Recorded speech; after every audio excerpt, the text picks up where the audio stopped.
beautiful creatures of the world, and welcome back to Coffee with Kerri-Lynn. It's been a hot minute, but we're back. I'm so excited.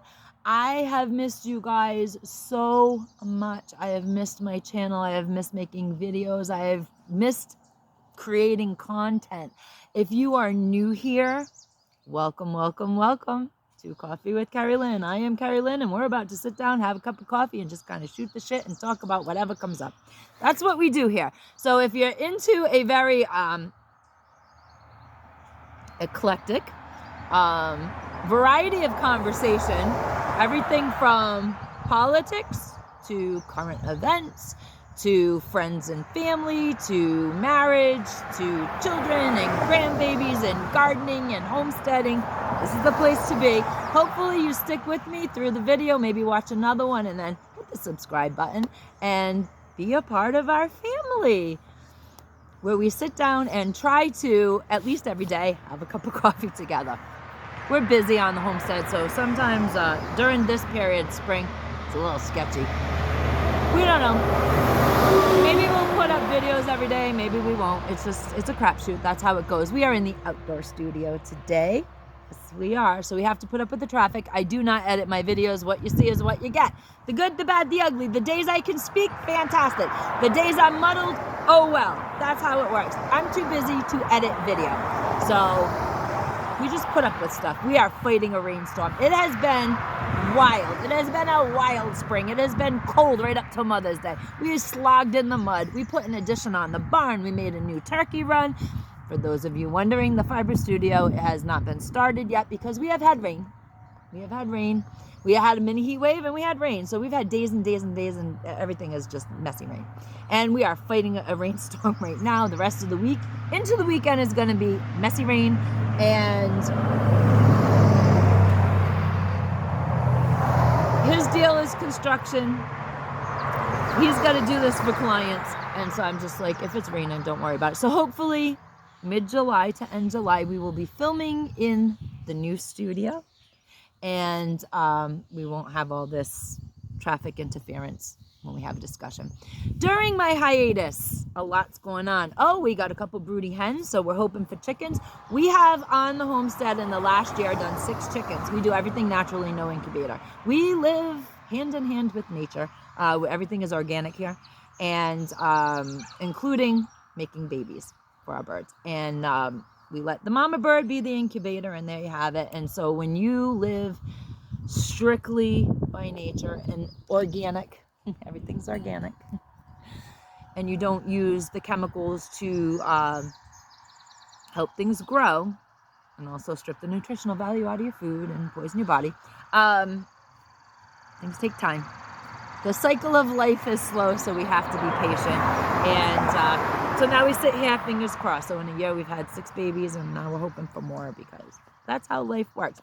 During my hiatus, I have gone through my channel, and I have steered my ship back on course. I had a vision on what this channel was going to be, and it is exactly what I said in the beginning. It is sit down, have a cup of coffee with me, shoot the shit, talk about whatever topics that pop up, and that's what we're going to do. My ship got off course through my own fault.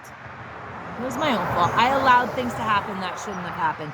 I've been doing this on Facebook, on my personal Facebook page, for about 2 years before we came onto the YouTube scene. So I've been used to being in front of a camera, used to opinions from friends and family, constructive criticism. I like constructive criticism. I think that helps a person grow. If you use your words wisely, you can cause growth inside of another human being. You can get a person to see things that they did not see. There's little idiosyncrasies that I do have on camera, and I did not see them. There was a lot of and a lot of likes and a lot of this, that, and the other thing. So once we kind of perfected that a little bit, content. And this is where my ship really started going off course because of people. And I shouldn't have let it happen, but I did because I was kind of blinded to it. So the long story short is I am the captain of my own boat. I am going to steer my own ship. I'm the leading lady of my own life, and that is the way it is. And there's constructive criticism, and then there's getting downright dang mean. And things were getting downright dang mean. People wanted content that they wanted. Anybody can set up their camera, set up your phone, and talk smack. Smile, do little hand gestures, and you got your own YouTube channel. But instead of doing their own thing, it was easier to steer my thing to what they wanted. And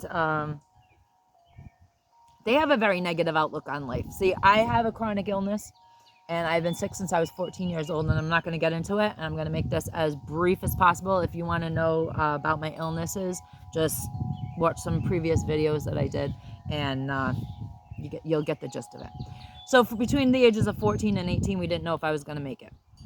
It's just how it was. I was 18, I had organs taken out due to the damage of the disease that I had, which had no name and no cure at the time. So they didn't know what the heck was going on. So my doctors and my family would not allow me to give up. They would not allow me to roll it up and be like, oh, well, you know, we don't know. No, I had to have ambition. I had to have drive. I had to have dreams. I had to push forward. And I knew, you know, they didn't have to come right out and tell me, but I knew how sick I was. And I knew there might not be an 18 or a 19 or a 20. And I still dreamt of college. I had hopes, dreams, and ambitions, ladies and gentlemen. And I was going to be a school teacher. I was going to be an English teacher. I wrote my entire teenage years. I wrote because I couldn't do much else. And I wrote poetry, and I wrote short stories, and I expressed myself, and then on paper, and then, you know, I was going to be an English teacher, but we really didn't know if I was going to make it to the college years. And then I did. And I had some surgery, and then I was told I couldn't have children. I shouldn't have children. And I had 3. They're all in their 30s, and they're all healthy and happy, and what I have is not inherited. So they're all healthy, they're all happy, they're all thriving, and we've got grandchildren, and they're all happy and healthy and thriving. So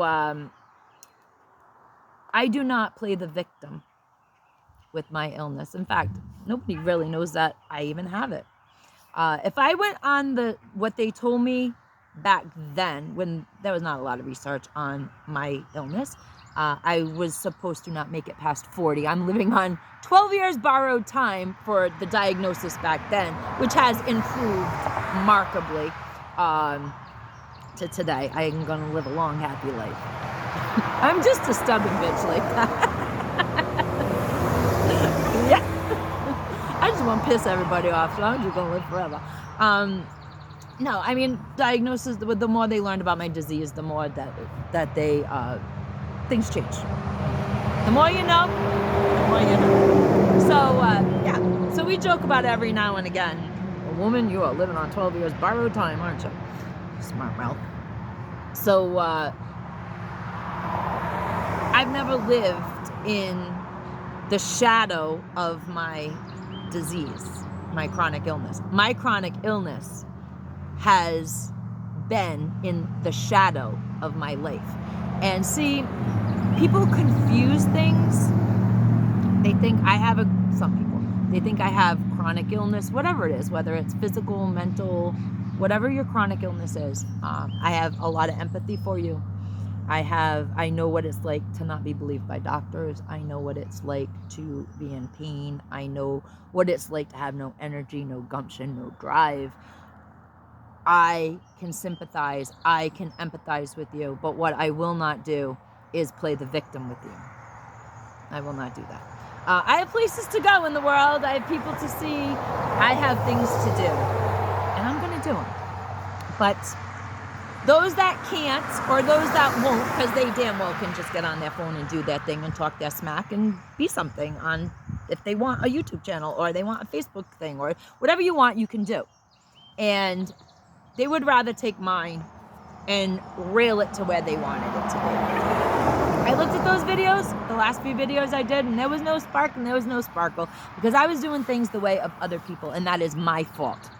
Absolutely 110%. That is my fault, that I allowed my ship to be steered in a different direction. So now we're right back on course because I am the captain of my own ship, and this is my channel. And if you want to see something else, go to your own channel. Make your own channel, do your own thing.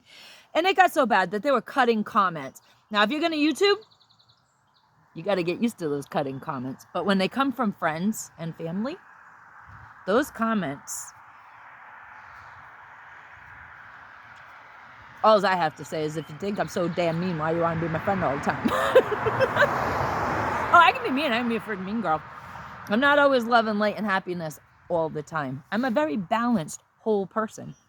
And, yeah, think I'm mean? Why you want to be a part of my life? I'm so damn mean. I'm so damn mean when I ain't doing what y'all want. But we're going to end on that. And so that's that. So I have recalibrated my channel to talk about what I want to talk about. And if anybody is offended, if you don't want to hear it, just move on to another video, and you don't have to subscribe to my channel. Nobody's making you. So in my absence, in my hiatus, I also did, a lot of my meditations, as I do always. And did a lot of journaling to get to where I am. Walmart. I know, little China. But we don't have a lot of choice up here. $9.99 over at the Walmart. So go get it. Look at the gold page. So I've done a lot of journaling. Got myself straight. And I'm always writing. I'm constantly writing. Manifestations. I hope you guys have been keeping up with your manifestations and your meditations. Very important to keep yourself balanced, ladies and gentlemen, beautiful creatures. A balanced body is a happy body. A balanced life is a happy life. So we are in new moon energy, new moon in Gemini. I'm not going to go off too much on a tangent about this. There's nothing much I can say about Gemini energy except it's wow. It's wow. There's a duality. Gemini has the duality. And hot and cold, yin and yang, black and white, positive, negative, whatever you want to. It's a dual sign. And the energy is split and the energy is dual. The only thing I'm going to tell you about this new moon, the only advice I'm going to give on this is to follow your instinct, to follow your intuition, to follow your gut. We all want to follow our gut when it's telling us positive things. We never want to follow our gut when it's telling us to slow down and stop, because you're chasing the wrong thing, you're on the wrong path, that's the wrong person. We never want to hear that part. And that's part of this Gemini energy. For all the positivity that our intuition brings to us, sometimes our intuition says, no, nay, nay, nay, nay, stop, stop, stop. And we don't want to listen to that, because we have visions and we have hopes and we have dreams that we see a certain way in our mind, our manifestations. A lot of times when we go to manifest, the reason why it doesn't work out is because not only do we put out the goal, the dream, the manifestation into the universe, but then we try to orchestrate how we're going to get from here to there. And that is not our job. The steps there, it's not yours to worry about. You worry about what you want to manifest. You put that type of energy out into the world. You accept that type of energy for success into your life. And you worry about the universe getting you where you need to go. Okay, beautiful creatures? But we all like to do a little thing called, it's not moving fast enough.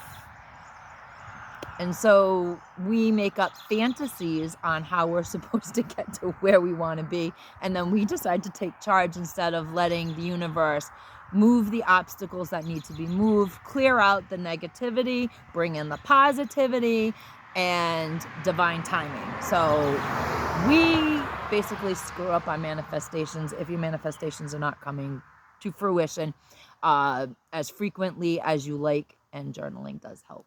And stop that. It is none of your business how you're going to get there. Just know that you will get there, and listen to your gut, listen to your intuition. Your intuition is never going to steer you wrong, even if it says no. And so, like I said, Gemini energy, it's all over the place. It's dual energy. So listen to both. Listen to the positivity and listen to the negative intuition. Too much positivity, positive all the time, is very toxic. It's no good for you. It's very toxic. There's a balance. There's a balance in everything. There's a balance in nature. There's a balance in life. There's two sides to every coin. You've all heard the phrases, and that's where we're at. Follow your intuition, and your manifestations will come true. I've also been working on, these are the blanks. These are my pattern. I created this little pattern. And what we do is we dress these lovely ladies up. I'm doing the elements. Fire, water, air. And then we're gonna do some nice decorations. She just came out of boredom, and I had some cool yarn. So that I hand dyed. I hand dye all of it. Some of it I hand spin too. So we're going to be doing these, and these will be for offer in the shop as soon as they're done. So that's another way that I meditate. I do my knitting projects. I've done some designing. I've designed a mitten. I designed a scarf. I've designed a handbag. So we're going to be getting into all that good stuff coming up. And today what I really wanted to talk about was the new TiK Tok filter. Have y'all seen the new TiK Tok filter? Mamas and papas, get your kids off the damn computer. Get them off of these damn apps. They don't need to be there. This new filter, okay, on TikTok, it makes people look like supermodels. It does. It makes people look like supermodels. It's like glam sham. Our kids don't need any more of this altering. They really don't. They need to be happy with who they are. They need to be happy with how they look.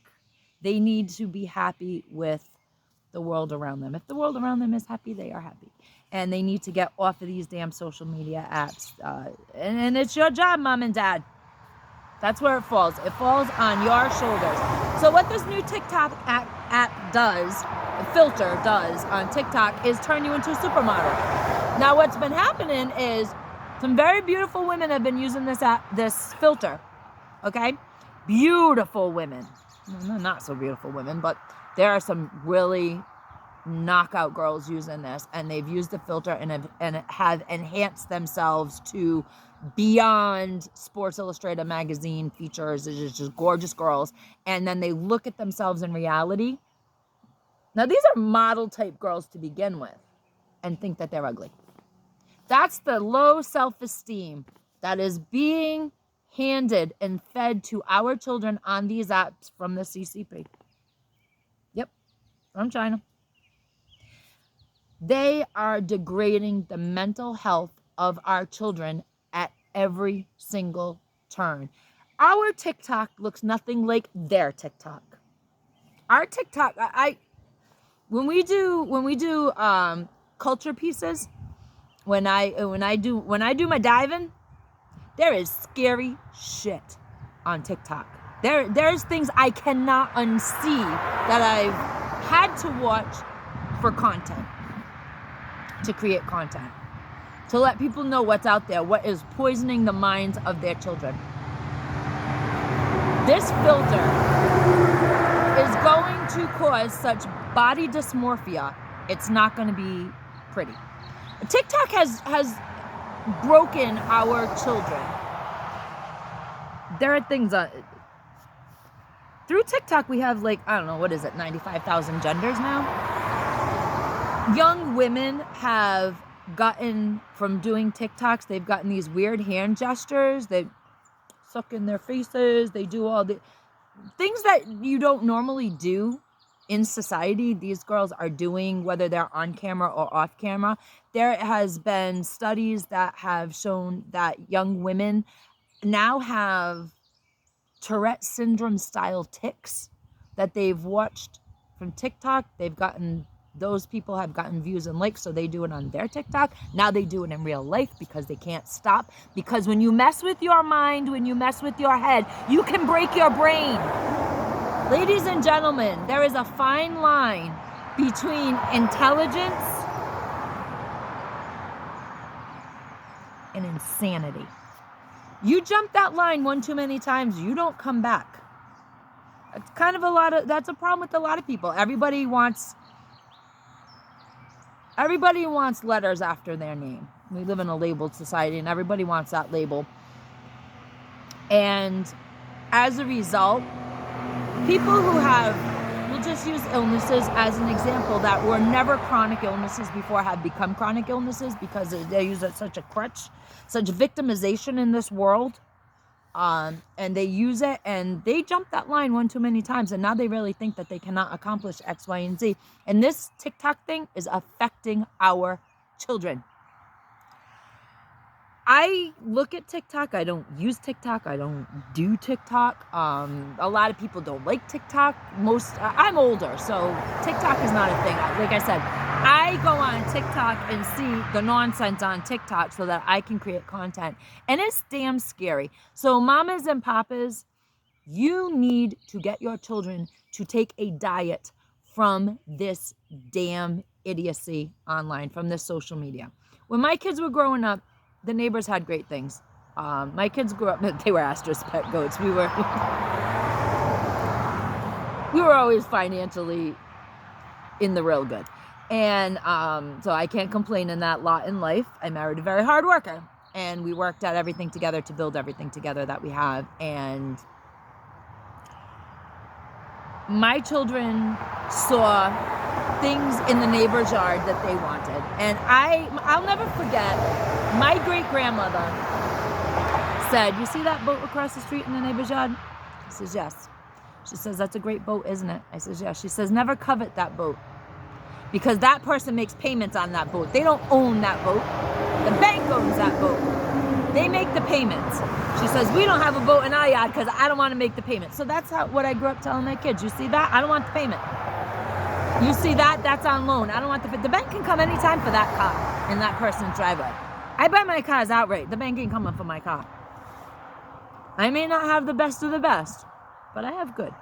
And I have comfortable. And I have what fits my budget. And I am not in competition with my neighbors. I never have been. And that's how my kids grew up. And it's the same thing as this. The friend at school gets the iPhone, so you got to get your 7th grader an iPhone. Kids do not need phones. They want a phone? Here's the deal. When they go out with their friends, hand them one of your phones. You have a phone, your husband has a phone.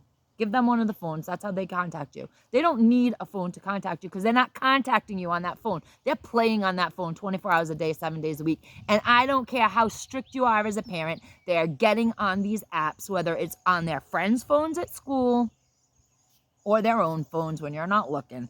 And they are interacting with this nonsense that is creating mental problems for them. When we have young men that do not think they are handsome when they are really handsome kids, and we have young women that do not think they are pretty at all when they are going to be beautiful girls as soon as they get past the little 13, 14-year-old bump that we all go through. And then they're watching this stuff that just reinforce. Put this filter on because you're not pretty enough. Put this filter on because you're not handsome enough. Well, yes, you are. And we have to bring those values back into our children's lives. We have to take control. We have to take charge of what our children are doing. You are the parent. You are the boss. You are not the friend. And we've got to learn that place again in our children's lives. We are not their friends. We are not their buddies. I mean, we did the whole teenage thing. My kid, like I said, my kids are in their 30s. We did the whole, you hate me, I hate you, why do you hate me? You won't let me go with my friends, I hate you, I hate you, I hate you. Those are very difficult words for parents to hear. Very difficult. It ain't pretty. It ain't pretty. Stood my ground. Certain values, certain morals. There is action, there is consequence, and that's just how life rolls. And as a result, the kids know. For every action, there's a reaction. You may not like it, and there is a consequence for everything. Get your kids off of social media. My kids were the first generation to grow up with Facebook. Facebook came out when they were in junior high. And they have been on this social media thing, very controlled by their parent, whom at times they have hated because their friends are all on Facebook. And I noticed even back then, the problem with the Facebook, the arguments between peers would start at school, And, you know, in my day, you had an argument at school with the friends, the girls, and then you come home and it ended. You know, your phone didn't ring. Nobody called you. Your parents might have found out that there was an altercation at school, so when the phone rang, you couldn't talk. That's how all that crap ended. And then if there was harassment, bleeding from school into your home life, your parents would walk over to their parents' house, and all the adults would sit down and have a conversation, because they all knew that their children, every single one of them, had a part to play in the nonsense that was going on at school. And it stopped. It absolutely stopped. But that's the day. Those are the days that parents parented. And my kids grew up with that. They had restriction. But what we were seeing at school was the altercation would happen at school. They'd get on Facebook. It would continue and continue and continue and continue. Everybody had a half an hour. I had 3 kids. Everybody had a half an hour on the computer. We were self-employed people. They had a half hour on the computer, and the rest of the time I had to do business. I was constantly doing promotional stuff. I was constantly working on websites. We had a business to run. So each one of you, that was an hour and a half out of my night that you guys could have the computer, and that's all they had it for. And that's when we noticed that the arguments at school weren't ending. They were coming home. They weren't on that computer.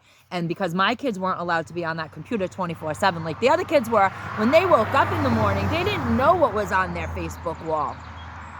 But I was also a mother who went and I did the door knock and said, you know, although these people thought their kids were perfect and did nothing to incite, I let them know that their children were not angels. My children weren't angels. Your kids aren't angels, and your kids are doing this. And then we got the whole, let's sit down on the computer with your perfect child's thing up and see everything that they wrote to my child overnight, and how horrendous that was, and how my child has not responded yet. So my kid got up in the morning, went to school, and was upset because of your kid. And we had those discussions, because as parents, we were the first generation of parents to have to navigate this social media nonsense.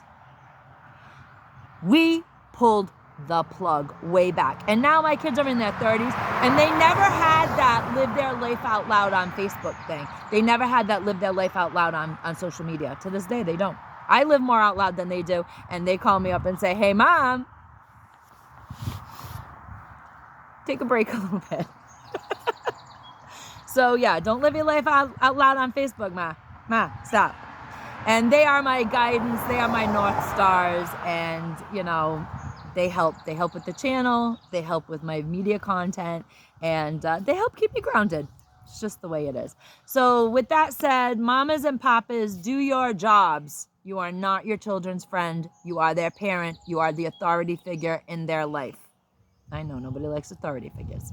You're going to have to hear it all from them. But please, grin and bear it. Know that deep down, even when they say they don't like you, they love you very much. And without your guidance, they are going to turn into monstrous human beings. They will have no control over themselves.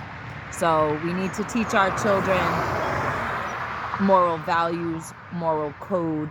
We need to teach our children to be happy.